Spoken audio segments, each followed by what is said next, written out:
BSP ಪಕ್ಷದ ವತಿಯಿಂದ ಹಾಸನ ವಲಯ ಮಟ್ಟದ ಜನಕಲ್ಯಾಣ ದಿವಸ್ ಕಾರ್ಯಕ್ರಮವನ್ನು ಬಿಎಸ್ಪಿ ಪಕ್ಷದ ರಾಜ್ಯಾಧ್ಯಕ್ಷರಾದ ಮಂಡ್ಯ ಎಂ ಕೃಷ್ಣಮೂರ್ತಿ ಅವರು ಉದ್ಘಾಟನೆ ಮಾಡಿದರು. ಪಟ್ಟಣದ ಆಂಜನೇಯ ದೇವಸ್ಥಾನದ ಆವರಣದಲ್ಲಿ ಏರ್ಪಡಿಸಿದ್ದ ಬಿಎಸ್ಪಿ ಪಕ್ಷದ ಜನಕಲ್ಯಾಣ ಸಮಾವೇಶದಲ್ಲಿ ಮಾತನಾಡಿದಂಥ ಅವರು, ಕೇಂದ್ರ ಹಾಗೂ ರಾಜ್ಯ ಸರ್ಕಾರವು ಖಾಸಗಿ ವಲಯದಲ್ಲೂ ಮೀಸಲಾತಿಯನ್ನು ನೀಡಬೇಕು ಅಂತ ಆಗ್ರಹಿಸಿದರು. ಕರ್ನಾಟಕ ರಾಜ್ಯದಲ್ಲಿ ಅಹಿಂದ ವರ್ಗದ ಮುಖ್ಯಮಂತ್ರಿಗಳಿದ್ದಾರೆ, ಅದೇ ರೀತಿ ದಲಿತ ವರ್ಗದ ಗೃಹ ಮಂತ್ರಿ ಇದ್ದಾರೆ. ಎಐಸಿಸಿ ಅಧ್ಯಕ್ಷರು ಕೂಡ ದಲಿತ ವರ್ಗದ ವ್ಯಕ್ತಿಯಾಗಿದ್ದರೂ ಕೂಡ ಸಾಮಾಜಿಕ ಜಾಲತಾಣದಲ್ಲಿ ಅಂಬೇಡ್ಕರ್ಗೆ ಅಪಮಾನ ಆದಂತಹ ವ್ಯಕ್ತಿಯನ್ನ ಕಂಡುಹಿಡಿಯೋದಕ್ಕೆ ಸಾಧ್ಯವಾಗಿಲ್ಲ ಅಂತ ಹೇಳಿ ಆಕ್ರೋಶವನ್ನು ವ್ಯಕ್ತಪಡಿಸಿದರು.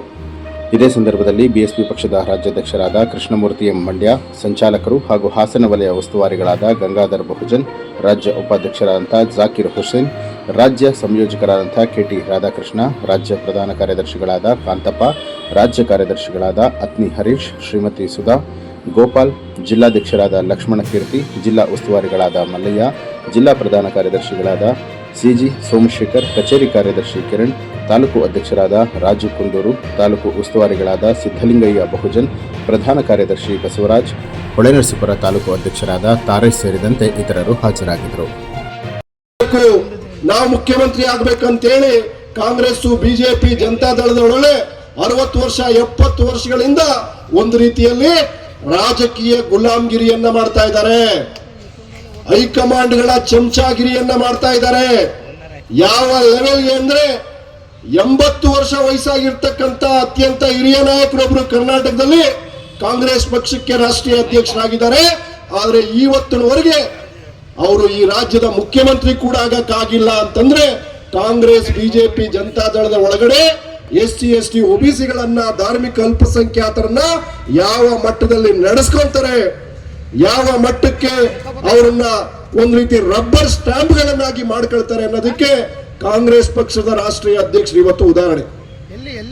ಸೊ ಇಂಥ ರಾಜಕೀಯ ವ್ಯವಸ್ಥೆ ಒಳಗಡೆ ಇವತ್ತು 2500ಕ್ಕೂ ಹೆಚ್ಚು ರಾಜಕೀಯ ಪಕ್ಷಗಳು ಚುನಾವಣಾ ಆಯೋಗದಲ್ಲಿ ನೋಂದಾವಣೆ ಆಗಿವೆ. ಆ 2500ಕ್ಕಿಂತ ಹೆಚ್ಚು ರಾಜಕೀಯ ಪಕ್ಷಗಳಲ್ಲಿ ಕೇವಲ 6 ಪಕ್ಷಗಳು ಮಾತ್ರ ರಾಷ್ಟ್ರೀಯ ಪಕ್ಷಗಳಾಗಿವೆ.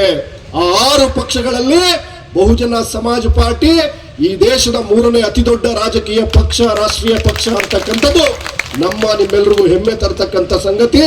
ಈ ಬಹುಜನ್ ಸಮಾಜ್ ಪಾರ್ಟಿಯನ್ನ 3ನೇ ಅತಿ ದೊಡ್ಡ ರಾಷ್ಟ್ರೀಯ ಪಕ್ಷವನ್ನಾಗಿ ಮಾಡಿದಂಥದ್ದು ಮಾನ್ಯವರು ದಾದಾ ಸಾಹೇಬ್ ಕಾಂಚರಾಮ್ಜಿ ಅವರು ಮತ್ತು ನಮ್ಮೆಲ್ಲರ ನೆಚ್ಚಿನ ನಾಯಕಿ ಉಕ್ಕಿನ ಮಹಿಳೆ ಅಕ್ಕ ಮಾಯಾವತಿ ಅಂತಕ್ಕಂಥದ್ದನ್ನ ನಾವೆಲ್ಲ ಕೂಡ ಅರ್ಥ ಮಾಡ್ಕೊಬೇಕು.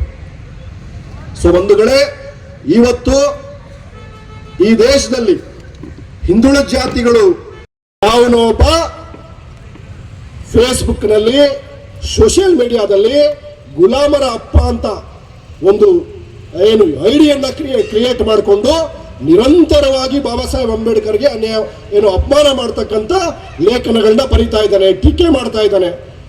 ನೋಡ್ರಿ, ಒಬ್ಬ ಶೆಡ್ಯೂಲ್ ಕಾಸ್ಟ್ ಗೃಹ ಮಂತ್ರಿ ಡಾಕ್ಟರ್ ಜಿ ಪರಮೇಶ್ವರ್, ನಾನೇ ದಲಿತ ಅಂತಕ್ಕಂಥ ಅಹಿಂದ ಮುಖ್ಯಮಂತ್ರಿ ಸಿದ್ದರಾಮಯ್ಯ, ನಾವು ಹಿಂದುಳಿದ ಜಾತಿಗಳ ಪರ ಅಹಿಂದ ಸರ್ಕಾರ ನಮ್ದು ಅಂತ ಹೇಳ್ತಕ್ಕಂಥ ಕಾಂಗ್ರೆಸ್ಸು, ಆ ಕಾಂಗ್ರೆಸ್ಗೆ ರಾಷ್ಟ್ರೀಯ ಅಧ್ಯಕ್ಷ ಒಬ್ಬ ದಲಿತ ಮಲ್ಲಿಕಾರ್ಜುನ್ ಖರ್ಗೆ, ಇಷ್ಟೆಲ್ಲ ಇದ್ದುಕೊಂಡು ಬಾಬಾ ಸಾಹೇಬರಿಗೆ ನಿರಂತರವಾಗಿ ಅವಮಾನ ಮಾಡ್ತಾ ಇದ್ದಾರೆ. ಆ ಐಡಿಯನ್ನ ಬ್ಯಾನ್ ಮಾಡೋಕ್ಕಾಗಿಲ್ಲ. ಐಡಿ ಕ್ರಿಯೇಟ್ ಮಾಡ್ಕೊಂಡಿರ್ತಕ್ಕಂಥ ಜನ ವಿರೋಧಿಗಳಿದ್ದಾರೆ, ದೇಶದ್ರೋಹಿಗಳಿದ್ದಾರೆ, ಅಂಬೇಡ್ಕರ್ ವಿರೋಧಿಗಳಿದ್ದಾರೆ, ಅವ್ರನ್ನ ಅರೆಸ್ಟ್ ಮಾಡೋ ಯೋಗ್ಯತೆ ಇವ್ರಿಗಿಲ್ಲ. ನೋಡಿ ಹೆಂಗಿದೆ ಅಂತ. ಅದೇ ಉತ್ತರ ಪ್ರದೇಶದಲ್ಲಿ ಅಕ್ಕ ಮಾಯಾವತಿ ಮುಖ್ಯಮಂತ್ರಿ ಆಗಿದ್ದಾಗ ಯಾರಾದ್ರೂ ಮಹಿಳೆಯರ ಮೇಲೆ, ಹಿಂದುಳಿದ ಜಾತಿಗಳ ಮೇಲೆ, ಧಾರ್ಮಿಕ ಅಲ್ಪಸಂಖ್ಯಾತರುಗಳ ಮೇಲೆ, SC, STಗಳ ಮೇಲೆ, ರೈತರ ಮೇಲೆ ಯಾರು ದಬ್ಬಾಳಿಕೆ ಮಾಡಿದ್ರೆ 24 ಗಂಟೆ ಒಳಗಡೆ ಅವನೆಂತ ದೊಡ್ಡ ವ್ಯಕ್ತಿ ಆಗಿದ್ರು ಒದ್ದು ಜೈಲಿಗೆ ಹಾಕ್ತಾ ಇದ್ರು. ಯಾವ ಲೆವೆಲ್ಗೆ ಅಂದ್ರೆ 11 ಜನ MLAಗಳು, 3 ಜನ MP ಗಳನ್ನ ಅಕ್ಕ ಮಾಯಾವತಿ ಜೈಲಿಗೆ ಹಾಕಿದ್ರು. ಅಷ್ಟು ತಾಕತ್ತು, ಲ್ಯಾಂಡ್ ಆರ್ಡರ್ನ ಕಾಪಾಡತಕ್ಕಂಥ ಶಕ್ತಿ ಇರ್ತಕ್ಕಂಥದ್ದು ಅಕ್ಕ ಮಾಯಾವತಿ ಅವರಿಗೆ ಮಾತ್ರ, ಬಹುಜನ್ ಸಮಾಜ್ ಪಾರ್ಟಿಗೆ ಮಾತ್ರ ಆ ತಾಕತ್ ಬರ್ಲಿಕ್ಕೆ ಸಾಧ್ಯ. ಯಾಕೆ ಅಂತಂದ್ರೆ ಬಹುಜನ್ ಸಮಾಜ್ ಪಾರ್ಟಿ ಬಾಬಾ ಸಾಹೇಬ್ ಅಂಬೇಡ್ಕರ್ ಸಂವಿಧಾನವನ್ನ ಗೌರವಿಸ್ತಕ್ಕಂಥ, ಬಾಬಾ ಸಾಹೇಬ್ ಅಂಬೇಡ್ಕರ್ ಸಂವಿಧಾನವನ್ನ ಜಾರಿ ಮಾಡ್ತಕ್ಕಂಥ ಏಕೈಕ ಉದ್ದೇಶ ಇಟ್ಕೊಂಡು ಪ್ರಾರಂಭ ಮಾಡಿರ್ತಕ್ಕಂಥದ್ದು ಬಹುಜನ್ ಸಮಾಜ್ ಪಾರ್ಟಿ. ಅಷ್ಟೇ ಅಲ್ಲ, ಇವತ್ತು ಸರ್ಕಾರಿ ಉದ್ಯೋಗಗಳೆಲ್ಲ ಅಂತಾರೆ ಕಾಂಗ್ರೆಸ್ನವರು, ಅದರಲ್ಲೂ ಮಾನ್ಯ ಸಿದ್ದರಾಮಯ್ಯನವರು ಇವತ್ತಿಗೂ ಕೂಡ ರಾಜ್ಯದಲ್ಲಿ 3 ಲಕ್ಷ ಸರ್ಕಾರಿ ಉದ್ಯೋಗ ಖಾಲಿ ಇದೆ. 2023ರಲ್ಲಿ ಪ್ರಣಾಳಿಕೆ ಏನು ಮಾಡಿದ್ರು, ನಾವು ಅಧಿಕಾರಕ್ಕೆ ಬಂದ್ರೆ ಖಾಲಿ ಇರ್ತಕ್ಕಂಥ ಎಲ್ಲ ಸರ್ಕಾರಿ ಉದ್ಯೋಗಗಳನ್ನ ಭರ್ತಿ ಮಾಡ್ತೀವಿ ಅಂತ ಹೇಳಿದ್ರು. ಭರ್ತಿ ಮಾಡೋರ? ಭರ್ತಿ ಮಾಡಿಲ್ಲ. ಅಂದ್ರೆ ಹೇಗೆ ಬಿಜೆಪಿ ಯುವ ಜನರು ವಿದ್ಯಾವಂತರ ವಿರೋಧಿ ಆಗಿದೆಯೋ ಹಾಗೆ ಕರ್ನಾಟಕದಲ್ಲೂ ಕೂಡ ಸಿದ್ದರಾಮಯ್ಯ ನೇತೃತ್ವದ ಕಾಂಗ್ರೆಸ್ ಸರ್ಕಾರ ಕೂಡ ವಿದ್ಯಾವಂತರುಗಳ ಯುವಕರ ವಿರೋಧಿ ಆಗಿದೆ. ನೀವು ಇದನ್ನ ಅರ್ಥ ಮಾಡ್ಕೊಬೇಕು. 5 ಕೆಜಿ ಅಕ್ಕಿ ಕೊಡೋದ್ರಿಂದ ಬಡತನ ಹೋಗಲ್ಲ. ಮಹಿಳೆಯರ ಖಾತೆಗೆ 2,000 ಕೊಡೋದ್ರಿಂದ ಬಡತನ ಹೋಗಲ್ಲ. ಆ ಬಡತನ ಹೋಗ್ಬೇಕಾ? ಆ ಮನೇಲಿರ್ತಕ್ಕಂಥ degree, PUC, diploma, master degree ಓದ್ಕೊಂಡಿರ್ತಕ್ಕಂಥ, ಎಂಜಿನಿಯರಿಂಗ್ ಮಾಡ್ಕೊಂಡಿರ್ತಕ್ಕಂಥ ಏನು ಆ ಮಕ್ಕಳಿದ್ದಾರೆ, ವಿದ್ಯಾವಂತ ಯುವತಿಯರಿದ್ದಾರೆ, ಅವ್ರಿಗೆ ಉದ್ಯೋಗ ಕೊಟ್ರೆ ಈ ದೇಶದ, ಈ ರಾಜ್ಯದ ಬಡತನ ತುಡುಗುತ್ತೆ. ಆ ಕೆಲಸವನ್ನ ಕೇಂದ್ರನೂ ಮಾಡ್ತಾ ಇಲ್ಲ, ರಾಜ್ಯನೂ ಮಾಡ್ತಾ ಇಲ್ಲ. ಅಂತ ಕಾಲಘಟ್ಟದಲ್ಲಿ ಅಕ್ಕ ಮಾಯಾವತಿ ಯಾಕೆ ಇಂಪಾರ್ಟೆಂಟ್ ಆಗ್ತಾರೆ ಅಂತ ಹೇಳಿದ್ರೆ, ನೋಡಿ, ಅಕ್ಕ ಮಾಯಾವತಿ 4 ಸಾರಿ ಮುಖ್ಯಮಂತ್ರಿಯಾಗಿ ಉತ್ತರ ಪ್ರದೇಶದೊಳಗಡೆ 23.5 ಲಕ್ಷ ಜನರಿಗೆ ಸರ್ಕಾರಿ ನೌಕರಿ ಕೊಟ್ಟಿದ್ರು. ಎಷ್ಟು? 23.5 ಲಕ್ಷ.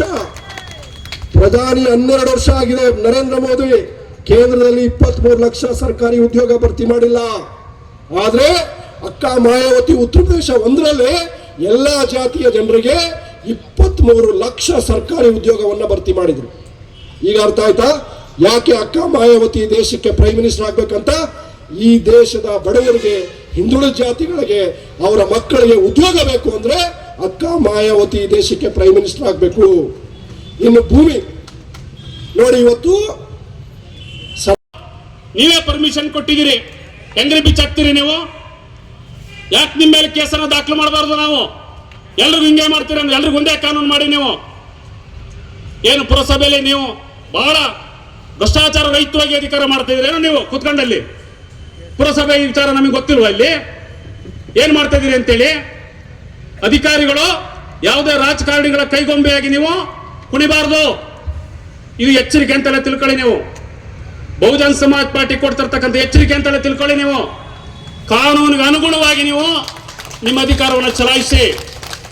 ಇಲ್ಲ ಅಂದ್ರೆ ಮುಂದಿನ ದಿನದಲ್ಲಿ ಈ ನೀಲಿ ಸಾಗರ, ಈ ಮದ್ದಾನೆಯ ಗೀಳಿಗೆ ನೀವೆಲ್ಲ ಧೂಳಿಪಟಾಗ್ತಕ್ಕಂಥ ಕೆಲಸವನ್ನು ನಾವು ಮಾಡ್ತೀವಿ. ಅಂಬೇಡ್ಕರ್ ಅವರ ರಕ್ತ,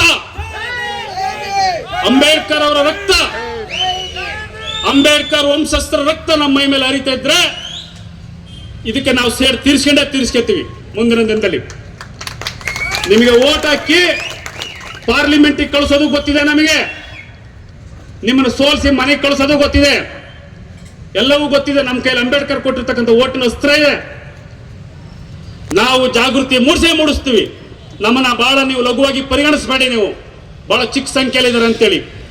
ಕೋರೆಗಾಂವ್ ಯುದ್ಧದಲ್ಲಿ 1818 ಜನವರಿ 1ನೇ ತಾರೀಕು 500 ಜನ ಮಹಾರ್ ಸೈನಿಕರು ಸಿದ್ದನಾಯಕನ ನಾಯಕತ್ವದಲ್ಲಿ 28,000 ಪೇಶ್ವೆಯ ಸೈನಿಕರನ್ನ ಸದೆಬಡಿರ್ತಕ್ಕಂಥ ಇತಿಹಾಸ ಭಾರತ ದೇಶದಲ್ಲಿ ಇನ್ನೂ ಜೀವಂತವಾಗಿದೆ. ಅಂತ ವಂಶದಲ್ಲಿ ಹುಟ್ಟಿರ್ತಕ್ಕಂಥವ್ರು ನಾವು. ಏನೋ ನಿಮ್ ಕೈಲಿ ಕೊಟ್ಟಿದ್ದೀವಿ, ಏನೋ ದಬಾಕ್ತೀರಿ ನೀವು ಅಂತೇಳಿ, ಏನೋ ಗಣಂದಾರಿ ಕೆಲಸ ಮಾಡ್ತೀವಿ ಅಂತೇಳಿ.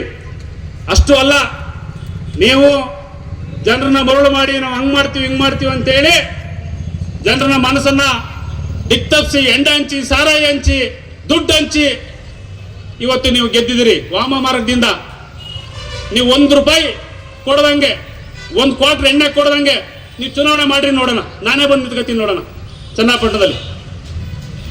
ಮಾಡಿ ನೋಡೋಣ ಯಾರು ಮಾಡ್ತೀರಿ, ಯಾರಿಗೆ ತಾಕತ್ತು, ಯಾವ ಪಕ್ಷದಲ್ಲಿ ತಾಕತ್ತಿದೆ ಮಾಡಿ. 1 ರೂಪಾಯಿ ದುಡ್ಡು ಕೊಡಬೇಡಿ ನೀವು ಯಾರಿಗೂ. 1 ಕ್ವಾರ್ಟರ್ ಎಣ್ಣೆ ಕೊಡಬೇಡಿ. ಯಾರ ಮನೆಗೂ ಚಿಕನ್ ಹಂಚಬೇಡಿ, ಯಾರ ಮನೆಗೂ ಮಟನ್ ಹಂಚಬೇಡಿ. ನಾನು ಒಳ್ಳೆ ಮನುಷ್ಯಪ್ಪ, ನಾನು ಇಷ್ಟು ವರ್ಷ ಬಾರಿ ಒಳ್ಳೆ ಕೆಲಸ ಮಾಡಿದ್ದೀನಿ, ನಾನು ಓಟ್ ಹಾಕಿ ಅಂತೇಳಿ ನೀವು ಕೇಳ್ಕೊಂಬನ್ನಿ. ಗೆಲ್ಲಿ ನೋಡೋಣ ತಾಕತ್ತಿದ್ರೆ ಗೆಲ್ಲಿ ನೀವು ಗೆದ್ದಿರೋದು ವಾಮ ಮಾರ್ಗದಲ್ಲಿ. ನಾನು ಅವರು ಇವರು ಅಂತಲ್ಲ, ಚನ್ನಪಟ್ಟಣದಲ್ಲಿ ಅಧಿಕಾರ ಮಾಡಿರ್ತಕ್ಕಂಥ ಎಲ್ರಿಗೂ ಹೇಳ್ತಾ ಇದ್ದೀನಿ ನಾನು.